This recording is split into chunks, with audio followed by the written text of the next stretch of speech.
Welcome to the Colorado Youth Outdoor Fly Tying Tutorials. My name is Ken Brink. I'm the fly fishing program lead here at CYO. We're very blessed here to introduce thousands of people into fly tying and fly fishing every year. Each pattern we're going to tie is going to teach some basic techniques that'll help you grow your skills in fly tying. We'll start with a photo and a list of materials for you, and then we'll get after it and just tie the fly. Then at the end, we'll summarize a little bit and give you a few fun facts to help you be successful out on the water. The next fly we're going to tie is called a Zebra Midge, and we make these in different colors and sizes. This one's a black Zebra Midge that we're going to tie in a size 14. We catch all sorts of fish on the Zebra Midge.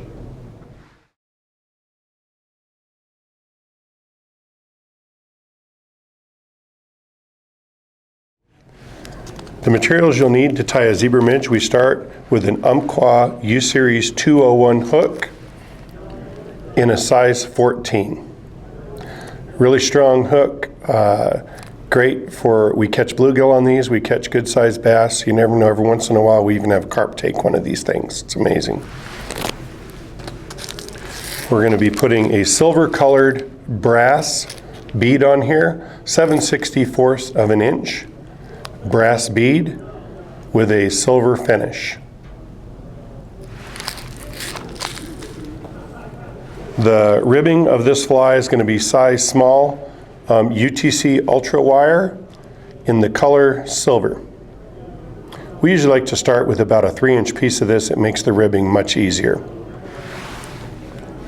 Just a reminder, if you can cut this with a wire cutter, or if you're going to cut it with your scissors, always cut it really deep in the jaws of the scissor so we don't wreck the tips. The thread we're using is a black 8/0 uni thread. It's a very strong round Dacron thread. We tie most of our flies with beginning classes on this thread because it's strong and reliable. And we're using black, but we could be using olive or red commonly, or even a brown for this fly. All right, let's tie a fly.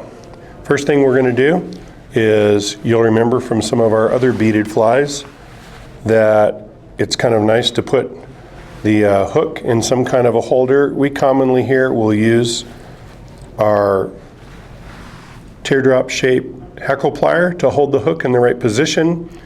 And you'll remember from other beaded flies, each one of these beads has got a tapped out larger hole on one side and a small hole on the other side. And we always want to, with the flies we do here anyway, we always want to take the small hole of the bead and we want to put it over the tip of that sharp barb of that hook to seat that bead onto the hook. I'm going to go ahead and do that close to the table so that if I drop it, it won't get lost. So we go through a lot of extra beads here because it's really, really easy to drop that bead on the floor. So once we get it on there, we stab the small hole with the point of that hook. Then we're just going to work it around so that it's on the top and move it up to the eye of the hook. And just like with other flies, we're going to put it in the vise down in the bottom corner of the bend of the hook, like so. If you've got a bead on the hook and you've got the hook in the vise like this, you're about halfway there now. So we're going to take out our black uni thread and we're going to apply it to the fly. We're going to hold the tag in one hand and we're going to wrap the thread around the shank of the hook until it gets tied on there nice and tight. And then we're going to go above the hook and we're going to cut off the tag in like we always do. And now we're ready for the next step. You'll see this bobbin is going to spin because as we tie our flies, the thread wants to twist. So every once in a while, I just take the twist out of it by spinning the bobbin. All right, so you'll remember we try to work somewhat close to the shaft of the hook when we're putting wraps, and we're doing those classic touching wraps that we always shoot for going down there. On this fly though, we're going to use a new material. We're going to use the silver UTC ultra wire in size small. that proportion works good for this. You can buy different sizes of this wire for different types of flies. But we're going to tie this in, and we're going to use a new little technique here that I like to call loading the bobbin. We always want to tie our materials for the most part on top of the hook. So what we do to load the bobbin here is we just grab our bobbin and we spin it counterclockwise.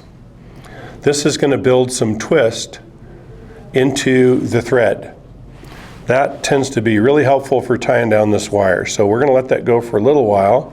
And then all I'm going to do is I'm holding that wire on top of the hook shaft, and I'm going to bring that thread over the top and give it a tiny bit of slack. And by doing that, since we twisted it up, it's going to just grab that wire really nice for us. And we're going to start wrapping towards the back of the fly, and we're going to tie under that wire the whole way. You can see by holding this wire in a little bit of an angle, it actually even kind of guides our thread wraps and gives us a nice wrap of thread over the shaft of that hook. So once I get a little ways around the corner, I'm actually going to stop wrapping it and just leave that wire there, and I'm going to build what we call a thread body. This is perhaps the simplest way to put a body on a fly. You don't even use dubbing, you're actually just using the thread, your primary tying thread, to make the body. So again, every once in a while I like to take the spin out of my thread. It's going to help keep this body a little bit flatter and just nicer looking. And then I'm going to start wrapping again all the way towards the back. It's going to make the back just a little thicker. And then once I'm back there, I'm going to do touching wraps again, and I'm going to come all the way back up towards the top. You can see in the front, I'm wanting this to get big enough that it's going to hold that bead real nice there for me. Unspin my bobbin a little bit. You don't have to do that, but it just makes a nicer fly. Now this time I'm not going to go all the way to the back. The way we make this tapered is by not going all the way to the back. So I'm probably 3/4 this time, and instead of going all the way to the back, I'm going to go back to the front again. And because of that, the front of the fly is going to have more layers of thread. That's going to make the front of the fly wider, and that's how we make a tapered body on a nice fly using nothing but simple tying thread. This time I'm going halfway back. I'm going to stop about there this time, and I'm going to wrap back to the front.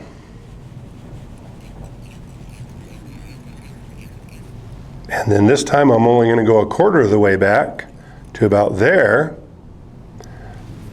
Kind of nice to take. I can see I'm getting a lot of spin in my thread. So this is pretty thick thread, so taking the spin out of it can be kind of helpful. And then I'm just going to wrap back up to the front where my bead is. And you can see in profile can be important for a fish. The profile of this bug is tapered, small in the back, a little bit thicker towards the bead. Now I'm going to wrap my wire. By wrapping this wire, we're going to create the look of segmentation in this bug.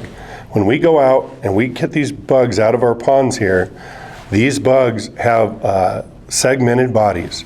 So by wrapping this thread around, we're going to make this fly look like it has a segmented body.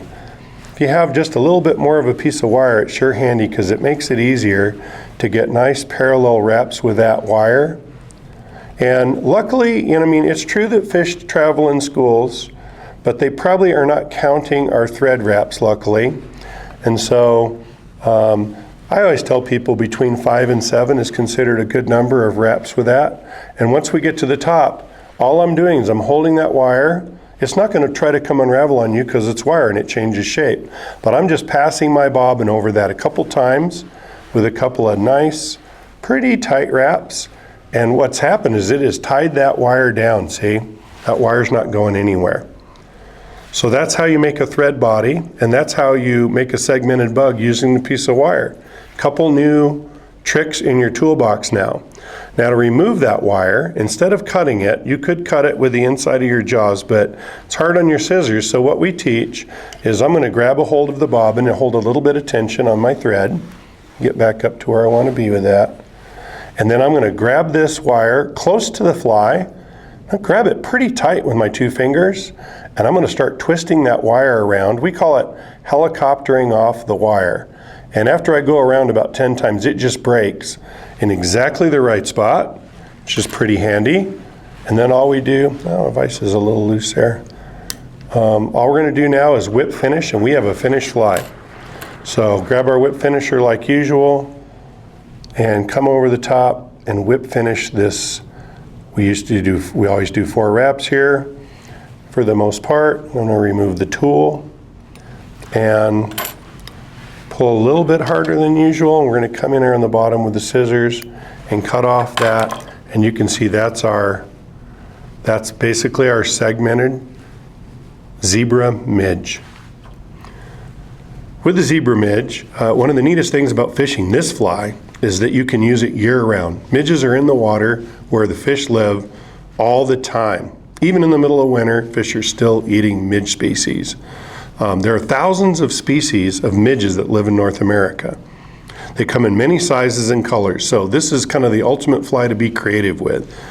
We tie them in black, olive, red, and even sometimes purple, in sizes of 16 down to really small size 22s.